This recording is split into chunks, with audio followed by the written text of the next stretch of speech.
A simple chord progression. No percussion at all.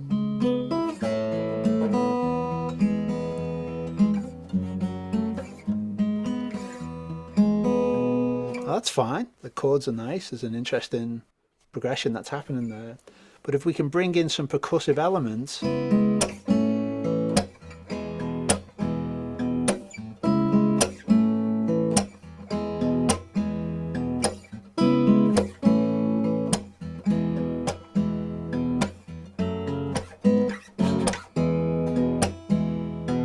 then it comes to life. There's a beat all of a sudden, isn't it? It's not just a flow of chords, there's a beat. It's almost like we've got a drummer playing alongside us. Okay, now what's happening there is I'm just knocking the guitar with my nails. So it's like my hands are like this, yeah? So it's like, that's what's happening here. And I'm just knocking it with my nails.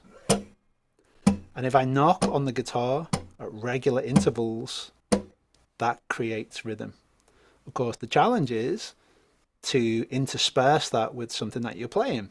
And that's why I prefer to do it with fingerstyle, because your hands are already sort of there, you're already in contact with the guitar and ready to go. One of the reasons I've always found this quite hard and quite challenging to teach is because so much of it is based around feel. It's very difficult to communicate that, you know. But essentially what we're trying to do here is play a chord, knock the guitar, play a chord, knock the guitar. And there's many, many different ways that you can go about that. There's many different ways you can approach it. But I think that claw technique that I've just shown, I think that's the easiest way to do it. Let's expand a little bit on that kind of 5-finger notion of, picking with, 5-finger notion of picking with 5 fingers. So we have 5 fingers and 6 strings, which creates a little bit of a problem, because how do we get to the high E string? There's a couple ways around this that I want you to entertain when you're thinking about finger picking, fingerstyle guitar, and percussive strumming. So we got 5 fingers, we've got 6 strings. How do we navigate this? In what we call string sets. Now, what is a string set? Typically, a string set is either 2, 3, or 4 or 5 strings in a series that you are playing on. In this case, because we have 5 fingers, I'm playing on a string set of 5, right? E, A, D, G, and B. But that's leaving the high E string open. So how we want to go about this is we want to start getting into this formation here of being able to move back and forth between these string sets. And, Mike was talking a bit before about honoring that kind of gravity, that out and in, back and forth notion when we're strumming. What I would encourage you all to do, and this is kind of, this will be a bit of a +1 to the initial exercise that Mike gave you guys here for strumming, but take your 5 fingers, play that G chord, play those bottom 5 strings 4 times. So 1, 2, 3, 4, and switch to the A string. Then you can go to that C add 9.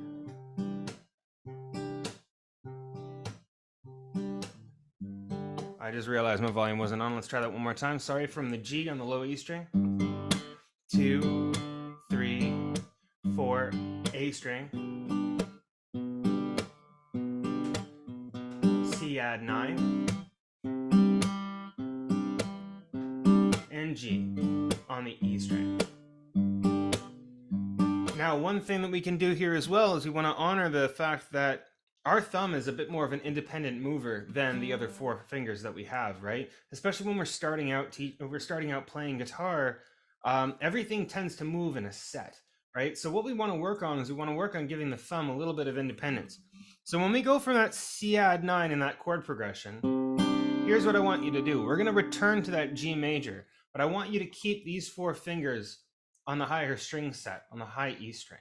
And I want you to just move the thumb back to the low E. So I'm going to play that progression in full one time, and we're going to jump back to Mike to move forward and answer some questions. Here we go from G major, E string, 3, 4, A string. Still keeping that G major, C add 9, 3rd fret on the A string, thumb back to the E string on G major. Now you hear at the end there that we got to actually retain those upper those upper 4 strings there with a high E string, which is a really integral part of that G major chord. G on the bottom, G on the top, right? So give this a shot.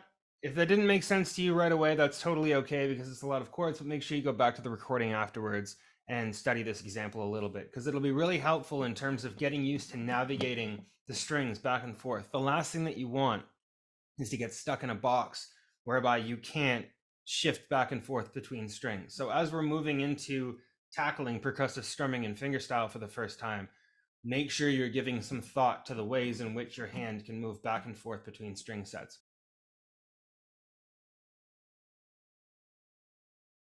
We're going to drop down to 90 BPM because we're going to go a little bit faster and a little bit slower simultaneously. I'm going to show you what I mean about that. So previously, we were just playing quarter notes, right? 1, 2, 3, 4, 1, 2, 3, 4. And this is a thing to remember when it comes to timing, which is something that we're going to get further into probably in the next couple weeks because the metronome is going to crack open a huge conversation for us around rhythm and timing. But we want to start counting a lower subdivision of notes. In this exercise, we're going to start counting eighth notes, and that is 1 and 2 and 3 and 4 and 1 and 2 and 3 and 4. So what does that mean? Now all of a sudden we have twice as many notes that we are counting. So let's play this metronome at 90 BPM, and we're going to count on the beat 1, 2, 3, 4, but in between those beats we're going to count and. That's called an upbeat. Okay, so our downbeat is going to be 1, 2, 3, 4, and our upbeat are going to be the and notes in between. So here we go. 1 and 2 and 3 and 4 and 1 and 2 and 3 and 4. That's going to be a little bit fast. We're going to drop it down to 80 instead. My apologies. And 3 and 4 and 1 and 2 and 3 and 4 and 1 and 2 and 3 and 4 and 1 and 2 and 3 and 4 and 1 and 2 and 3 and 4 and 1. Beautiful. Saw a couple of you get the bounce in there again. This is a really, like, you may think it looks a little bit silly or whatever in the moment when you're doing it on camera, but the fact of the matter is you're actually doing a great job of internalizing these rhythms by counting and swaying back and forth. Whenever I'm trying to learn something new, I try to get as much of my body into it as possible because the more that you can internalize it, the easier it will be for you to play. And this goes for absolutely everything across the board. We're going to stay on C major, and we're going to start to work in these and counts. So what's that going to look like? We're going to jam it for a second.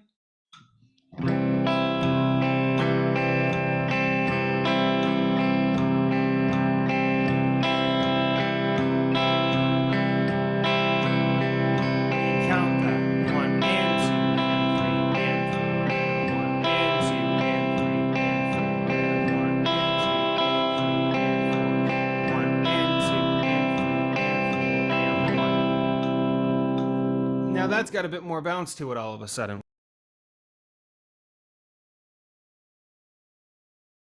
When it comes to, like, if I'm just picking up a piece of music for like a cover or anything else like that, the first thing that I do is I go in and I listen. The second thing is if I could pull up tablature or notation, I will, just to kind of get a look at how things are flowing. Obviously, I prefer notation or Guitar Pro, but if I can take tablature, if I can only get tablature, I will. But then I just like to look at the flow of the notes, right? And the flow of the chords and say, hey, okay, well, where are the connections here, right? So like if I see a C major to an A minor, I know that that movement is going to be very, very minimal. It's just one finger, right? Yeah. And I'll start to try and identify patterns early on that I'm seeing throughout. Maybe I'm going to see that C to A minor multiple times, right? Start identifying these patterns so that there's actually less for me to learn. So my first goal whenever I'm learning a song is to learn as little of it as possible. Yeah, try and figure out, like the Pareto principle, the 80-20 rule, what's the main part of this track? Yeah. Maybe chord movement, maybe it's a riff, maybe it's a repetitive melody, whatever it might be, but trying to identify the recurring patterns in it that if you can figure out that, that's going to help you figure out lots more of the song. And that's the thing. And like typically you're only looking at two big chunks of sections, your verses and your choruses, right? Your intro is often going to be sort of a play on either the verse or the chorus, and the outro the same. right? Unless, of course, you're getting into avant-garde jazz and things like that. Then every single measure is complete chaos. But yeah, so ultimately, and like this is what I'm going to teach you all to do today, and Mike will as well, is how to whittle songs down to less work, right? The whole principle here is that if we can identify patterns early on, we don't need to learn the whole song. We just need to learn the chord progression. We need to learn how the song jives, and we can spend more time on the energy of the track and capturing that rather than just hammering out chords, right?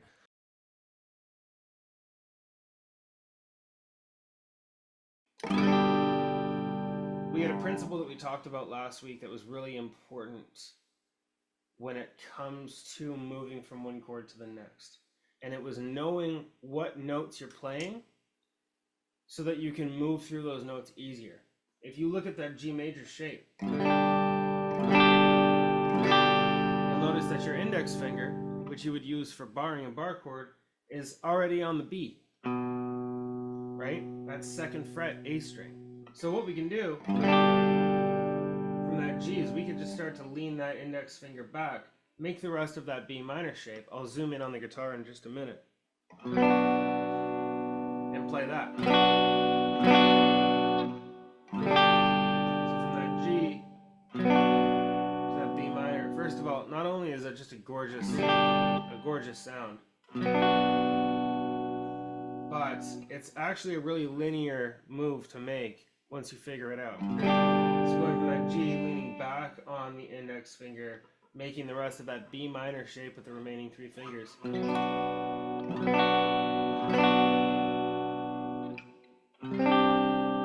Right? Now from there, we've got our ring finger down on the D string. We can move that down to that A string 3rd fret and build the rest of that C major chord on top.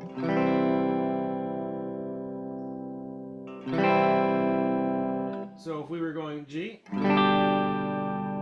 lean back over the 2nd fret with the index finger, make that B minor shape. We're going to target that 3rd fret on the A string with the ring finger now, shift the rest of the hand back, and build that C major.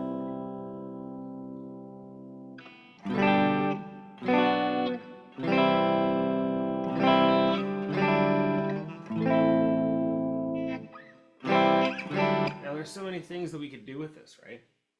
I think a lot of people perceive it to be that like we need to keep like a flexed arm muscle when we play. Guitar is the loosest thing in the world, right? It's supposed to be the loosest, goosiest thing in the world because that's how you get to that kind of flow state on the guitar, is by, you know, being loose with that arm and letting it kind of flap around a little bit and, you know, not being so tight.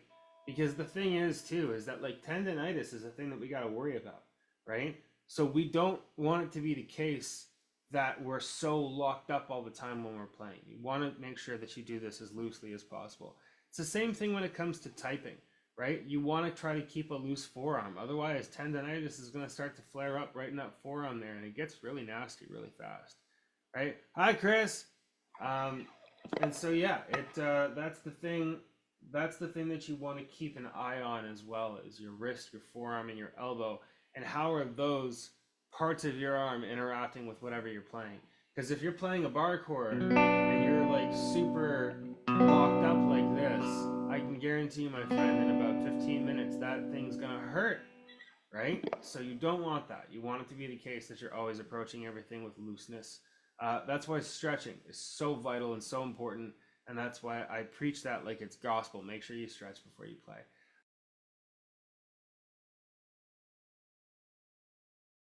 Basically just try to find whatever scales I could find and write them out. And then I would start looking for the chords inside of them. And I would start looking for different patterns and different things like that. And this is not only how I learned a better chord vocabulary, but it's also how I learned how to solo, right? And the reason it was how I learned how to solo was because I started to see the different patterns that were inside the scale. All of a sudden, it wasn't just a flurry of notes anymore. It was more like a pool of potential, right? For different sounds that I could make depending upon how I wanted things to sound, right? So what I really encourage you all to do when we're starting to really get to the bottom of scales, I want you to start either printing out a little sheet, 12 across, 6 down, and start labeling those strings and labeling the frets, or start to look up these scale shapes like we are right now on Google and just start looking for different chords that you can find. So I'm going to jump back in here for 1 second, and I actually, are you all able to see me when I share my screen? Give a thumbs up in the chat, please. If you can share, you can see me. Okay, perfect.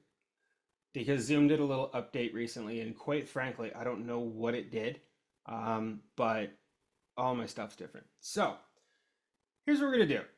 We are going to jump back into this C major image for a quick second, and we're going to explore just some of the shapes that we see all over the place here. And the reason that we're going to do this is I really want to open you all up to this specific view of the fretboard. Once we get into this specific view of the fretboard, everything becomes a lot easier. Can everybody see that C major scale once again? Thumbs up, please, and thank you. Yeah, oh, wonderful. Thank you very much. So let's start in the open position here, okay? So we said we can see our D minor shape. We can see an A minor shape here. We can see an E minor shape down at the bottom. We've got our G major, and so on. Now, if we were to come over here, there's a whole bunch of other shapes even in this section here that we can see. Okay, we've got our G major bar chord, first and foremost.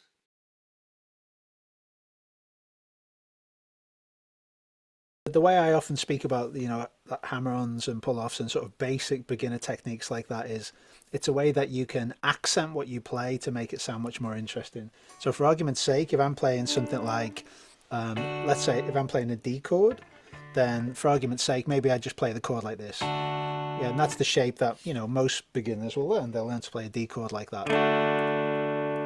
Now that's cool, but on pretty much every D chord I ever play, I can make that more snazzy and more interesting by applying a technique of some kind. So maybe it's a hammer-on. Yeah.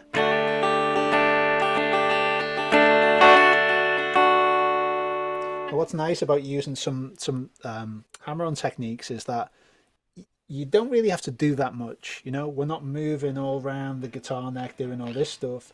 If we can wring a bit more value out of the chord that we already have in place, then that's great. The D chord, it's absolutely fine. But if we hammer on,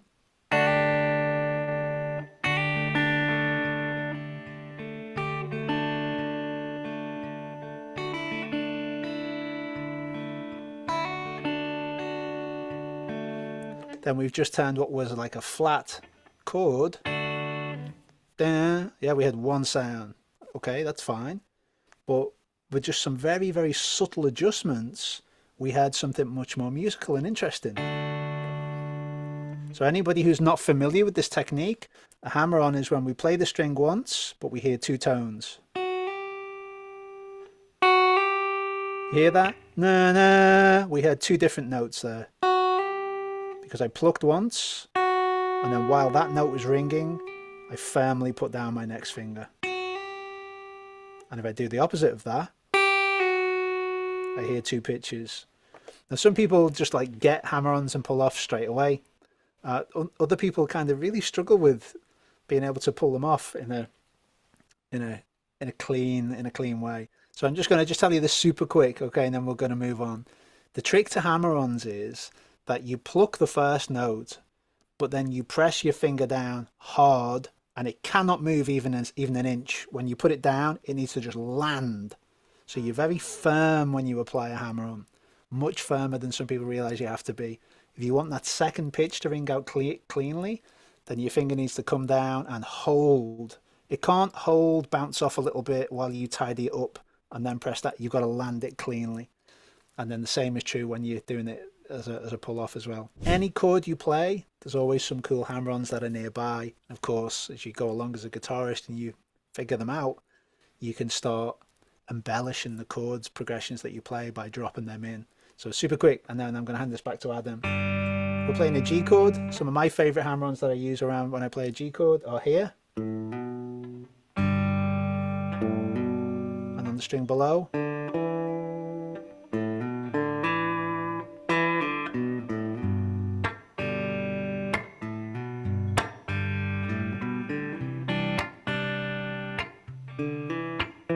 So you can see that note there is a good one to hammer on as well. But you'll find them all over the place with so many chords that you play. So remember, like when you've gone to the trouble of assembling your fingers to play a chord in a particular place, stop playing around with that. A lot of the time, almost any note that you fret, you can try as a hammer-on.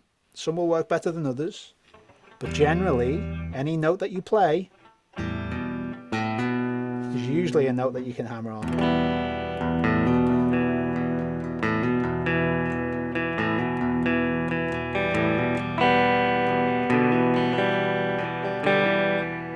Take that one note, index finger at 3rd fret on the low E string, and we can slam down on the A note, 5th fret on the E string with our ring finger. That's going to look like this. Now the reason we're doing this here is because of string tension. If we were to do it down at the 1st fret to the 3rd, some of you, maybe your action on your guitar is a little bit higher. It might be a bit more difficult, right? Because when we start to get into the middle of the fretboard a little bit, you know, things can tend to even off a bit. So 3rd to the 5th. Now what I really want you all to do with this is I want you to try this on each string as slowly as possible. So we're going to go 3 to 5 on every single string.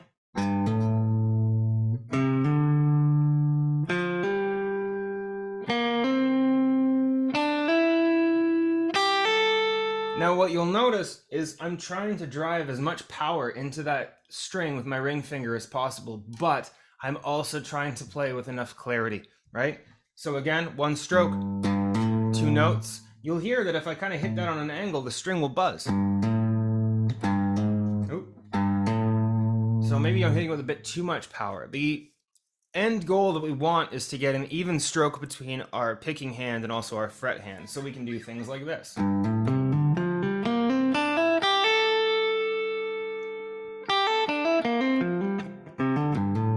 Want as much clarity as possible with these notes when we hit them, and that is the ultimate goal that you want. So start with power, drive your finger into the string, and then pay attention for things like string buzz and other things like that that you can then move to correct once you have those 2 notes down.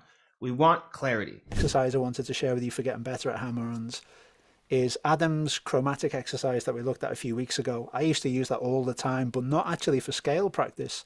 It was for getting better at hammer-ons. So that's where we choose any fret you want. It's up to you.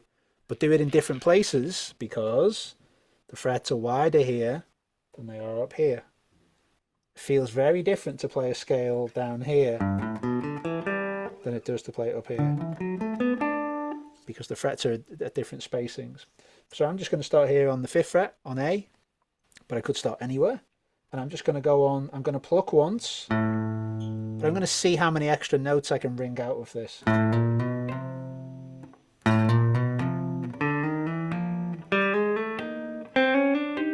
It's hard.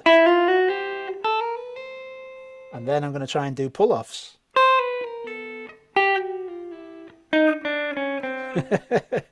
It's hard to do, but it's quite fun to sort of see how many you can ring out cleanly. You might only make it 2 or 3 frets at the most. Let's say you were playing a chord progression that was something like A minor to C to G. Well, that's a great progression to practice your hammer-ons, because you can hammer on nearly every note, remember?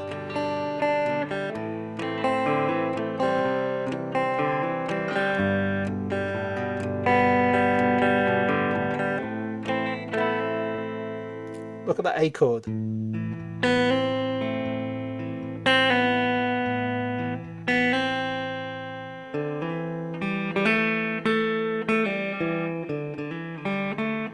They all work. All of those notes work for hammer-ons. The C chord.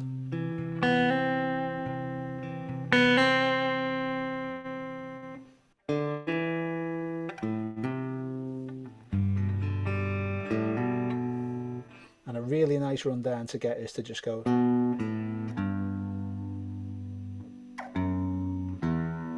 These notes are always work quite nicely in G.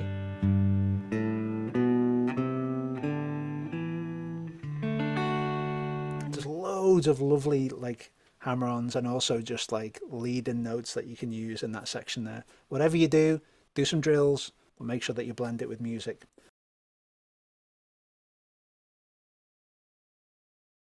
Chord progression, or if it's orchestral stuff or anything in between, or like shredder material, I'm always taking the time at the beginning to just play slowly and note for note as cleanly and as concisely, as clearly as possible, because I'm going to allow myself the time to digest. I'm going to allow myself the time to critique my technique and build more awareness around my playing. And in doing so, I'm also going to be able to curate the right technique to perform that piece of music without injuring myself. So the bottom line here with this is practice slowly, practice easily, and you're going to give your brain more time to process everything that's going on. And when you give your brain more time to process what's going on, you're able to build a better technique on the whole to approach it with that's more preventative in the process. And by coupling that with what we talked about at first about listening to your hands, you're going to have enough bandwidth within that practice session by practicing slowly to be able to listen to your hands. Because when you're trying to play a mile a minute, you're not paying attention to all of the things you need to be paying attention to. You're not paying attention to note clarity. You're not paying attention to the tension in your forearms. You're not paying attention to how you're gripping your pick. And this is at every level, right? This is beginner, this is intermediate, this is advanced, this is the dudes in Megadeth that have been playing for 50 years of their life, or Metallica or whoever. Everybody needs to do this, because when we approach something for the first time, we're approaching it for the first time, right? So we want to be able to take as much information from that as possible, and that all comes from practicing slower. What one of the things I've great tips I heard years ago from somebody, Adam, which I think comes from the U.S. Navy SEALs of all places. I think that's where it comes from, which is slow is smooth, smooth is fast. Lisa said that actually as well. Did she? Yeah. So I think that's the origin of where that. So I think that's like a whatever a motto or something that they say for like doing their gear or something like that. But one of the things that I found over the years was that lots of students will try and learn something as quickly as they can. Let's say there's a riff or a chord change or something. They just naturally want to do it quickly because they want to do the thing. And they just think if they just repeat the thing again and again, then they'll be able to do the thing. But actually what happens is it's much better. I mean, this is just an objective fact from what I've seen with lots of different people over the years. It's better to do something slow and right than to do it fast and wrong. And that's it, isn't it? Yeah. And if you just do the thing slow and right, even if it's painfully slow to get a certain riff or a scale, do it slow and right, and then just gradually increase the speed, you're always reinforcing the correct muscle memory for that scale or chord or whatever it might be. That's absolutely it. So you're really sort of building this thing up in layers, and each one builds on the previous one. Whereas if you try and do the thing quickly, you make mistakes and you might get it sometimes and you may eventually get it, but I don't feel like it's baked in you as well. A lot of these common ailments just stem from one specific part of guitar playing, and that is having too much tension in your hands, right? Which is why I always try to say, like, take it as easy on your thumb as possible when you're playing. Our thumb is a really big part of what's going on when we're playing guitar, right? Because obviously we can't just press from the front, we need to be applying pressure from behind. And so one of the first things that we can do to kind of avoid common injury is to be really mindful about how much pressure we're applying to our thumb. I know Mike can probably speak to this as well. I've had a lot of students over the years where when they're playing guitar, they're actually relying more on the thumb for their hand positioning than they are their fingers. And what ends up happening is you're putting this overt pressure on your thumb and kind of locking it into one specific position. So if I'm just sitting in there, have my guitar turned like that, you'll notice that if I playing my C chord like this, you can kind of see that there's a lot of pressure being put on my thumb right there just to play that. But if I were to loosen that up, drop the thumb back a little bit, and even apply pressure with the tip of the thumb rather than the whole pad, all of a sudden we're dividing out that pressure a little bit more evenly. We're not applying as much pressure to our thumb. And in doing so, a lot of the time, we're actually able to get a bit of a clearer sound as well. Whereas if I'm applying that type of pressure right over here on kind of the edge corner of the fretboard closest to me, where early in the morning. What's ending up happening is we're actually like transferring that pressure from our thumb to the back, the middle part of the top middle part of our palm here.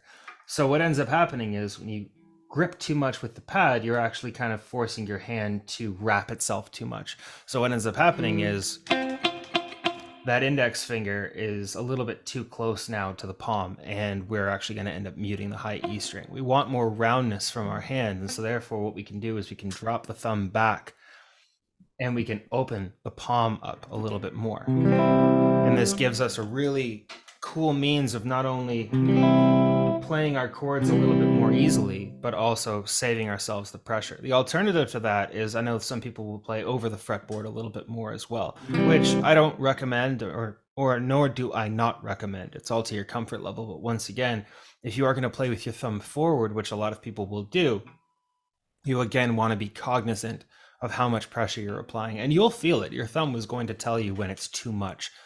Mike, sorry, Glenn. If it's all I just tried that.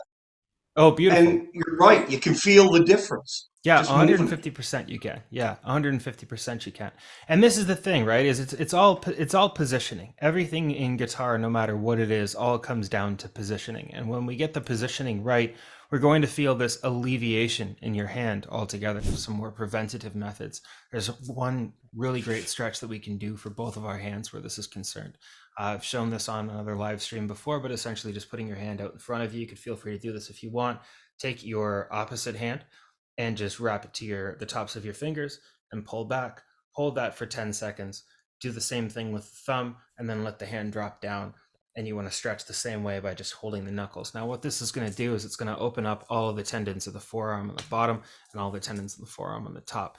And although I'm not a doctor or a physician of any kind, this will aid to kind of unwind all those muscles that are in there. Because essentially all it is just muscles and tendons that are all wound up together. And the more wound Further up to that, Adam. Sorry, Glenn. Sorry, what were you saying? I was just going to say, I do it if I think about it, I do it, whether I'm playing guitar or not. Yeah, because absolutely. I found that exact exercise helped my hands playing guitar more than any of them. Yeah, because all it is just an awareness. Thank you for that, Glenn. All it is just an awareness, right? And once you start making a habit of it, as soon as you feel that tension wrap up, you're going to start to try to eliminate it, right? It's just a matter of knowing how to do that. So that's kind of the first step. And I recommend doing that before you start practicing and then after you're done practicing as well, because any tension that you've built up in your forearms, it'll just stay there otherwise, right? So it's important to stretch it out in order to prevent it. And then it's important as well to stretch it out to eliminate it there afterwards. Shoulder exercises are also a really big deal. This is something that can really help open us up top here, because remember, and this is something that I've preached to my students all over the years. This is just one unit, right? This is one unit. It's not multiple things. If you look at it from a physician's perspective, they say, oh, the muscles are all separated. They're not. They're all reactive to one another. Everything is wound up inside of your body and connected with bones and tissue and muscles and all of that. So when one part starts to go, the next connecting point will follow, which is why you'll notice that a lot of people who have stiffness problems when it comes to strumming, not only do they experience pain in their forearm and in their hand from the overgrip, but they're also experiencing pain in their shoulder. And the reason for that is because the overgrip isn't stemming from the fingers, it's stemming from the shoulder.